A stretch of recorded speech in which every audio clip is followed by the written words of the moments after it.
ఇక రాజ్యసభ సభ్యుల ఎంపికల్లో బీజేపీకి ఒక స్థానం ఇవ్వాలని చంద్రబాబు నిర్ణయం తీసుకున్నట్లు తెలుస్తోంది. మొత్తం 3 రాజ్యసభ స్థానాలకు గాను టీడీపీ నుంచి బీదా మస్తాన్రావు, బీజేపీ కోటా నుంచి ఆర్ కృష్ణయ్యలకు అవకాశం ఇవ్వనున్నట్లు సమాచారం. అయితే 3వ సీటుపై ఉత్కంఠ కొనసాగుతుంది. ఆ సీటు జనసేనకి ఇస్తారా లేక టీడీపీకేనా అన్న చర్చ జరుగుతుంది. అయితే జనసేనకి రాజ్యసభ సీటు దక్కే అవకాశం లేదని కూటమిలోని కీలక నేతలు ప్రస్తావిస్తున్నట్లు తెలుస్తోంది. ఇదే అంశానికి సంబంధించి మరిన్ని వివరాలు మా ప్రతినిధి శ్రీనివాస్ అందిస్తారు. శ్రీనివాస్. యామిని, ఏదైతే వైసీపీకి చెందిన 3 ఎంపీలు కొద్ది రోజుల క్రితం వాళ్ళు రాజీనామా చేశారు పార్టీకి, అలాగే తమ పదవులు కూడా రాజీనామా చేశారు. దాంట్లో ప్రధానంగా చూస్తుంటే మోపిదేవి వెంకటరమణ, అలాగే బీదా మస్తాన్రావు, ఇట్లా ముగ్గురు కూడా వాళ్ళు తమ పదవులకు రాజీనామా చేయడంతో కూడా ఆ మూడు ఎంపీ స్థానాలు కూడా ఖాళీ అయ్యాయి. దీనికి సంబంధించి కూడా ఇప్పుడు ఆ 3 ఎంపీ స్థానాలు కూడా ఇప్పుడు అనుకోకుండా మటుకు అది టీడీపీకి కలిసి వచ్చినట్టు ఉంది. ఆ 3 ఎంపీ స్థానాల మటుకు ఇప్పుడు టీడీపీ ఖాతాలో పడే అవకాశం ఉంది.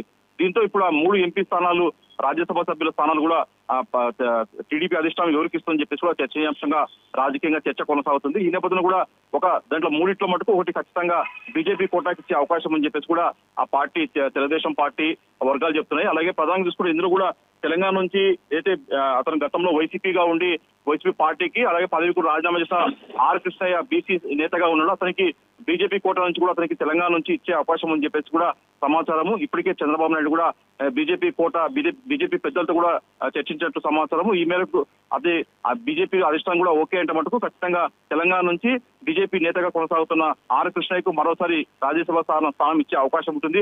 ఎందుకంటే తెలంగాణలో మటుకు ఖచ్చితంగా అక్కడ బీసీ పరంగా చూసుకునే మటుకు బలపడాలని చెప్పేసి బీజేపీ యోచిస్తుంది. ఈ నేపథ్యంలోనే ఆర్ కృష్ణయ్యకు రాజ్యసభ ఇచ్చే స్థానం అవకాశం అని చెప్పేసి కూడా ఆ పార్టీ నేతలు గట్టిగా చెప్తారు.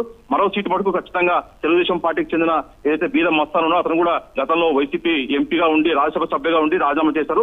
అతనికి ఇచ్చే అవకాశం అని చెప్తున్నారు. అయితే 3వ స్థానమే అటు ఇప్పుడు జనసేనకి ఇస్తారా లేకపోతే ఆ స్థానం ఆ కోట కూడా ఆ 3వ స్థానం కోట కూడా టీడీపీ తీసుకుంటారని చెప్పేసి చర్చనీయాంశంగా మారింది. అయితే రాజ్యసభ సీటు రేస్ లో కూడా జనసేన అధినేత డిప్యూటీ సీఎం పవన్ కళ్యాణ్ సోదరుడు నాగబాబు కూడా రేస్ లో అని చెప్పేసి ప్రచారం కొనసాగింది. అయితే నాగబాబు కూడా దీన్ని ఒక విధంగా ఒక దశలో పండించడం జరిగింది. తనకు రాజకీయంగా పెద్దగా ఆసక్తి లేదని చెప్పేసి చెప్పాడు. మరి ఆ రాజ్యసభ సీటు వరకు జనసేనకి ఇస్తారా, ఆ సీటు కూడా టీడీపీ ఉంచుకుంటుందని చెప్పేసి చూడాల్సి ఉంటుంది. అయితే టీడీపీ నుంచి కూడా ఆ 3వ రాజ్యసభ సీటు కోసం చాలా మంది ప్రయత్నం చేస్తామని చెప్పి సమాచారం. మాజీ కేంద్ర మంత్రి అశోక్ గజపతి రాజుతో పాటు వరల రామయ్య వంటి నేతలు కూడా ఆ 3వ రాజ్యసభ సీటు కోసం గట్టిగా ప్రయత్నం చేస్తున్నారు.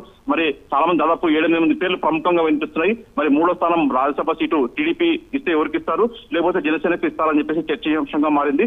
అయితే జనసేనకి ఇచ్చే అవకాశం లేదని చెప్పేసి కూడా తెలుగుదేశం పార్టీ నుండి కొంత నేతలు చెప్తున్నారు. యామిని. Right, thank you.